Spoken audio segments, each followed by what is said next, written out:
Streams and I/O in Java.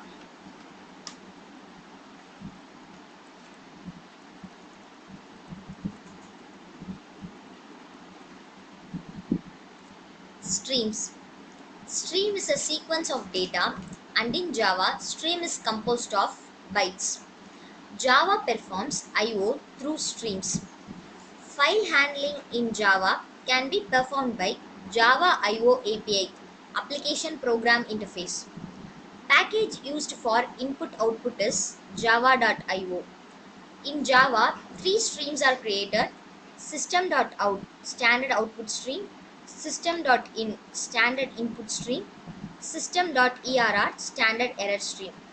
The objects used in streams are input stream reader and output stream reader. Java provides strong but flexible support for input-output related to files and networks, but this tutorial covers very basic functionality related to streams and I/O.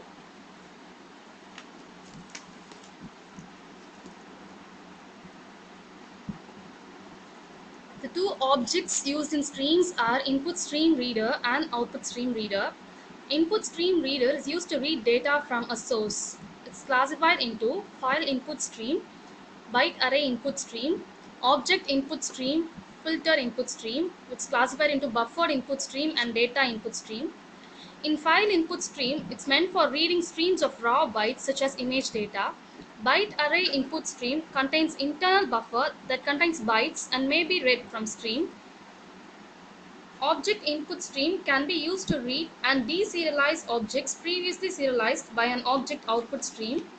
Filter input stream contains input stream which is used as a basic source of data, possibly transforming data along the way or providing additional functionalities. Output stream reader, it's used to write data to a destination.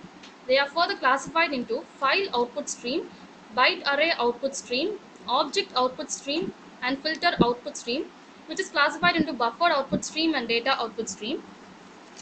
File output stream is an output stream for writing data to a file.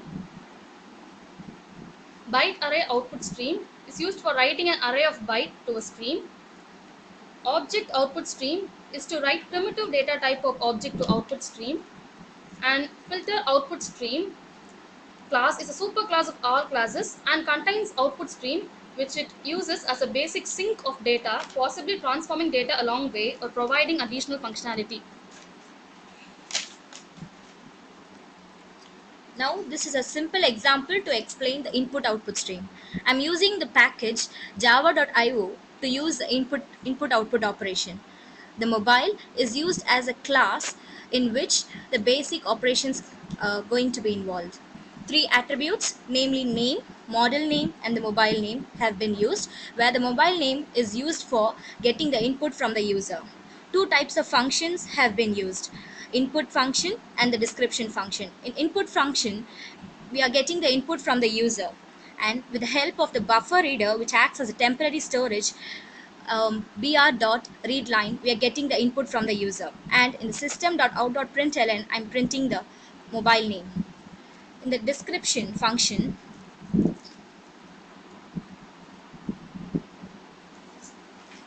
the mobile name that I'm getting from the user is verified with the string that is available in the name. If it matches, the mobile name along with the model name is printed. Else, an error is thrown.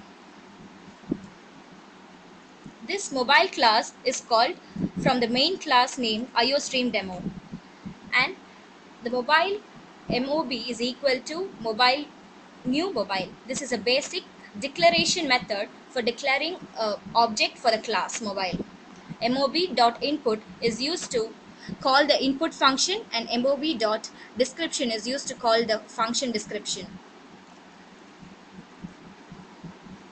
Finally, the output will be like this. If I'm entering Samson as the input, the name, if the name matches with the string that is available in the program, it is displayed. The name, mobile name, along with the model name is displayed. Here the Samson is given as the input. Since it matches, the mobile name along with the model name is displayed. As such, for Micromax and Apple, the outputs have been displayed. If any error occurs, the exception is thrown.